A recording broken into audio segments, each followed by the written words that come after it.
The Dark History of the Cursed Hotel Orpheus.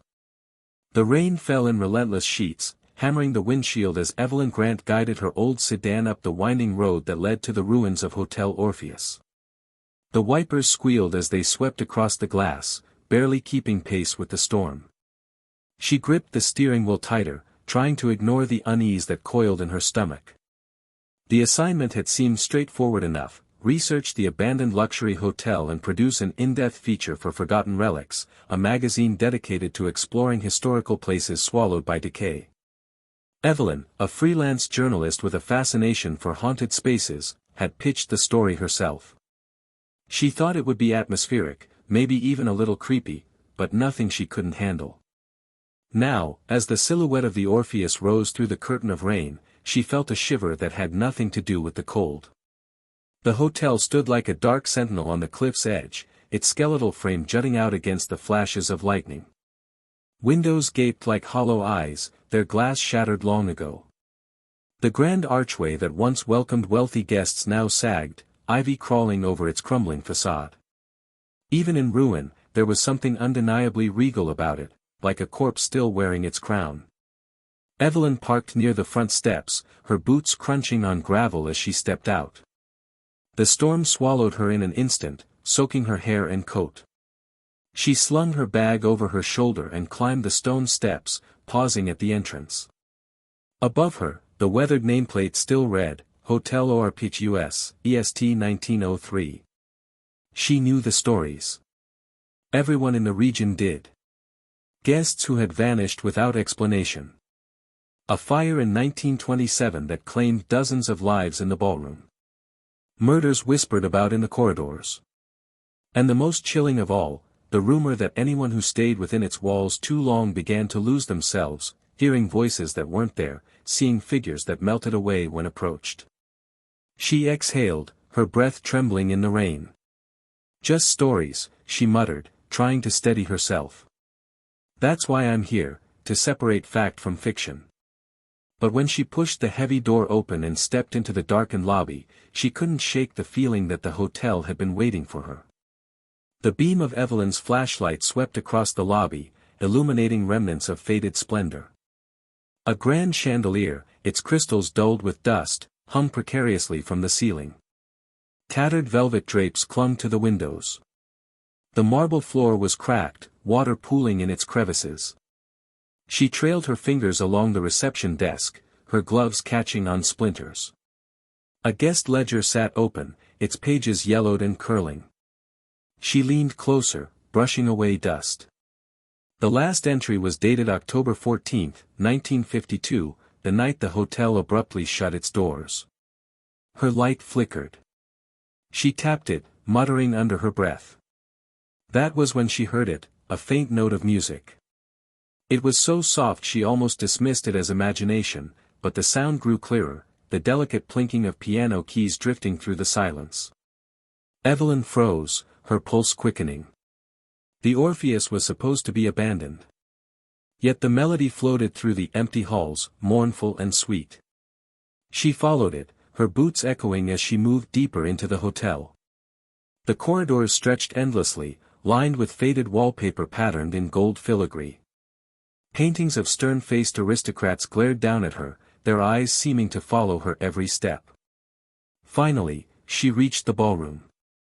The double doors groaned as she pushed them open. The vast chamber lay in ruin. The once glittering chandelier had collapsed, its shards scattered across the warped wooden floor. Mold spread in dark blooms across the walls.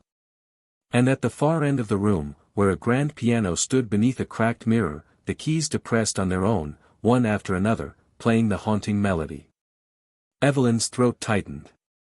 She raised her flashlight, its beam quivering across the instrument. The piano lid was warped, strings exposed, it couldn't possibly produce sound. Yet the music continued. Then, abruptly, it stopped. The silence that followed was worse. Evelyn's breath came in quick bursts, her skin prickling as though unseen eyes were fixed upon her. She forced herself to whisper, "Hello." The word seemed to hang in the air before vanishing into the shadows. No response. But as she turned to leave, her light passed over the cracked mirror, and for an instant, she saw a figure standing behind her. A man in a black suit, his face pale as porcelain, eyes dark hollows. His lips moved, though no sound emerged. Evelyn spun around. The room was empty. Her heart pounded. She backed out of the ballroom, forcing herself not to run, the echo of phantom music still ringing in her ears. Evelyn didn't sleep that first night. She had planned to camp out in the lobby, to capture the atmosphere in her notes, but after the incident in the ballroom she couldn't shake the cold grip of dread. Instead, she sat at the reception desk with her flashlight propped against an empty bottle, scribbling into her notebook. "The hotel breathes," she wrote. "It has not collapsed under the weight of time because it does not want to. The Orpheus is more alive than dead, and it sees me." Her hand trembled as she set the pen down. She hated how melodramatic her words looked on paper, but they were true. She had felt it, the way the walls seemed to press in, the way every sound lingered too long, as though waiting for her reaction. The ledger sat in front of her. The guest book. She couldn't resist flipping through its brittle pages again. Names scrawled in looping ink. Dates. Room numbers. Notes in the margins, requested champagne. No wake-up call. Complained of strange noises. But then, the further she went, the stranger the entries became. October 12, 1952, Mr. Alan Kessler, room 307, still here. October 13, 1952, Ms. Florence Duval, room 215, the voices won't stop. October 14, 1952, family of 4, room 410, bodies in the walls. Evelyn frowned, running her fingers across the ink. The handwriting was shaky, frantic, as if written in haste. But what unsettled her most was the final entry, dated October 14. All of them. All of us. Forever here. No signature. The ink had bled through the page, as though pressed with furious desperation. She snapped the book shut, her pulse hammering. Rationally, she told herself it could have been a prank, written after the hotel had closed, maybe by a squatter or thrill-seeker. But the words carried a heaviness that made her stomach twist. That was when she heard it again. Not piano this time. A whisper. Soft, like wind sneaking through cracks, but unmistakable. Words half-formed. She raised her flashlight, sweeping it across the lobby. Shadows pooled in every corner, deepened by the flickering beam. She stood slowly, every muscle tense. "Who's there?" she called, her voice breaking. No answer, only the whispering, growing louder, circling her, coming from every direction at once. The flashlight flickered, sputtered, then died. The lobby plunged into darkness. And in the dark, Evelyn felt fingers brush against the back of her neck. Her scream echoed through the cavernous halls. She fumbled in her bag, clawing for the spare batteries. By the time she snapped them into the flashlight and the beam flared back to life, the lobby was empty. Her breath rasped. Her skin still crawled where she'd felt the touch. Evelyn forced herself to move, to explore instead of fleeing. The journalist in her demanded answers, even if the rest of her begged to leave. The corridors beyond the lobby were a labyrinth. She passed broken doors, peeling wallpaper, water-stained ceilings. Every few steps, she thought she heard someone following, the echo of boots on warped floorboards. But when she spun around, there was only emptiness. Finally, she reached the staircase. Its red carpet was moth-eaten, trailing up into darkness. She climbed, every creak of wood magnified. On the second floor, she found a hallway lined with mirrors. They were cracked, tarnished, warped with age. She raised her flashlight, and froze. Her reflection didn't move. She tilted her head to the right. The woman in the mirror tilted left. Her own face looked pale, eyes sunken, lips drawn tight in something between a smile and a grimace. Evelyn staggered back. The reflection stayed put for a beat too long before snapping into sync with her. Her chest heaved. She hurried past, refusing to look again. Room 215's door hung ajar, the room Florence Duval had supposedly stayed in, according to the ledger. Evelyn pushed it open. The stench of mildew hit her instantly. The bed frame was rusted, the mattress torn. Wallpaper peeled in long strips, curling like skin. She raised her flashlight, sweeping it across the room, and nearly dropped it. Words covered the walls. Scribbled in jagged, frantic strokes. Stop the voices. They come at night. No escape. Her throat went dry. She backed toward the hallway, but before she could leave, the mirror above the dresser caught her eye. The man was there again. The one from the ballroom. Tall. Thin. Black suit. His face pale as death, lips moving silently. This time, Evelyn heard him. A faint hiss, like air seeping through the cracks. Stay. The flashlight flickered. When she blinked, the mirror was empty. Evelyn retreated to the stairwell, her heart slamming against her ribs. Her rational mind warred with panic. Hallucinations. Stress. The power of suggestion. You read the stories, now you're seeing what you expect. But the smell of smoke snapped her out of her thoughts. It drifted faintly down the hall. Acrid, bitter, clinging to her throat.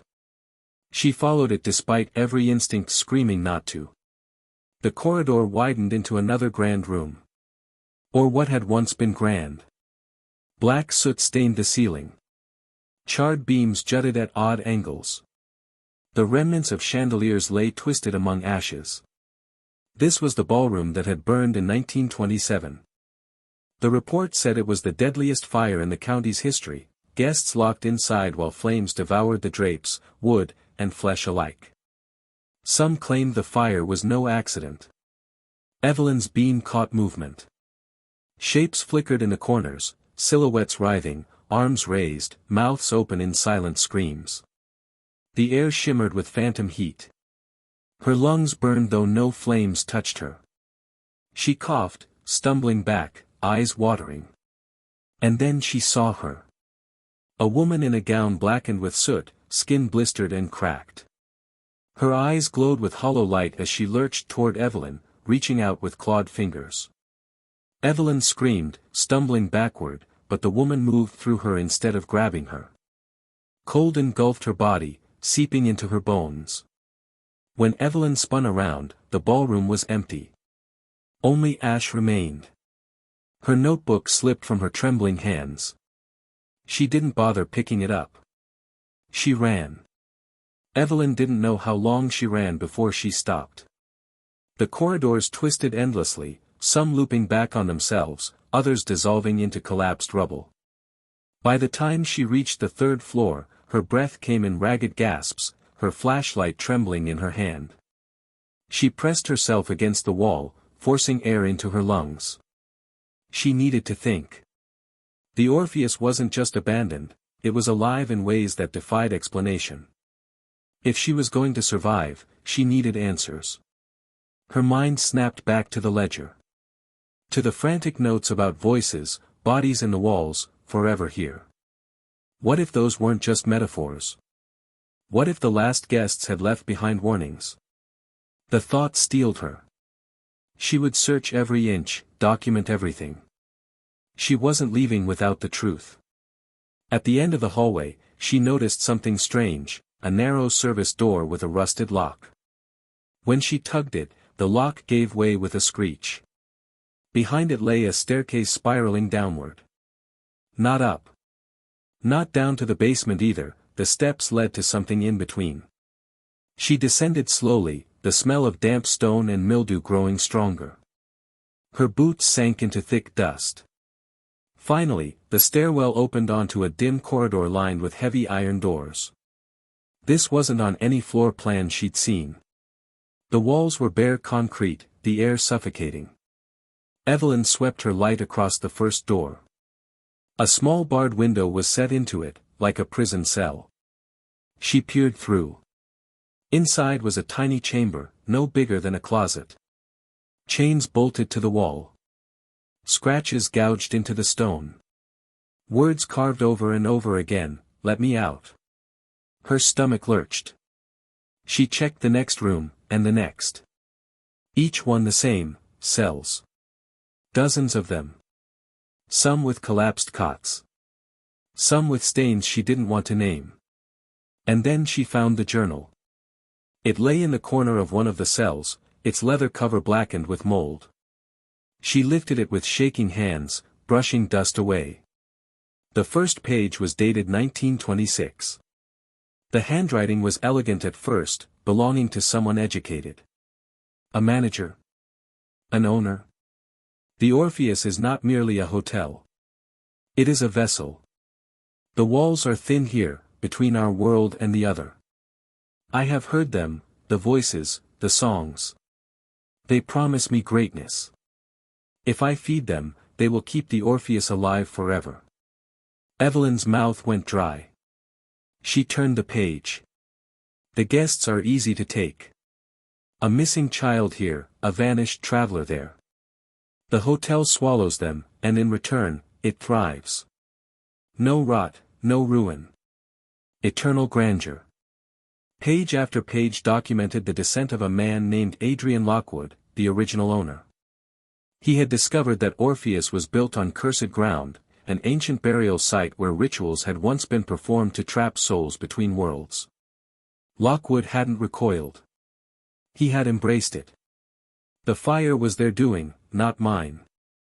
They demanded many lives at once. The screams filled the halls with power. The Orpheus drank deeply that night. I am only its keeper. The last entry was scrawled violently, the ink smeared. They are inside me now. My face is theirs. My voice is theirs. I am no longer Adrian Lockwood. I am Orpheus. Evelyn slammed the journal shut, bile rising in her throat. The man she'd seen in the mirror. The one in the ballroom. It hadn't been a ghost. It had been him. Evelyn staggered back from the cell, clutching the journal to her chest. Every instinct screamed to leave, to flee into the storm and never look back. But as she climbed the narrow stairs, she realized something chilling. The stairwell didn't lead where it should. When she emerged, she wasn't on the third floor. She was in the grand dining hall. Except it wasn't in ruin anymore. The chandeliers blazed with golden light. The long banquet tables gleamed with polished silverware and steaming plates of roasted meats, glistening fruits, crystal glasses filled with red wine. The air smelled of spice and candle wax. Guests filled the room, their laughter and chatter echoing off the walls. Men in tuxedos. Women in glittering gowns. A string quartet played softly in the corner. For a moment, Evelyn thought she had slipped back in time. But then she looked closer. Evelyn blinked in horror. It was her face. Her body. Her hands gliding across the keys, mimicking Lockwood's every movement. She raised her own hand to her face, but the skin wasn't hers anymore. It was pale, cracked, hollow-eyed. Her reflection from the mirror. Her voice broke. No, no, this isn't real. Lockwood rose from the piano, his shadow stretching impossibly long across the floor. All who enter become part of the Orpheus. You sought our story. Now you are the story. The guests began to clap, slow and thunderous. Each sound echoed like a nail sealing a coffin. Evelyn tried to run, but her legs betrayed her. Her body moved toward the table, sliding into an empty chair. Silverware gleamed before her, a glass of crimson liquid waiting. Her hands lifted it without her will. The whispers surged in her ears, "Forever here. Forever here." She screamed, but the sound never left her throat. It was swallowed, drowned, until only silence remained. And in that silence, she heard her own voice join the chorus of whispers. Weeks later, a pair of hikers stumbled upon the ruins of Hotel Orpheus, curious enough to peer inside. The lobby was quiet, dust heavy on every surface. The guest ledger still lay open on the reception desk. The hikers leaned closer, frowning at the last entry. Evelyn Grant, room 313, forever here. They glanced at each other uneasily. Then, faintly, from somewhere deep within the hotel, a piano began to play. The hikers didn't wait to investigate. They fled into the storm, leaving the Orpheus behind. Inside, the music continued. A duet now, two voices rising in harmony. The Orpheus had claimed another. And it would wait patiently, as it always did, for the next guest to arrive.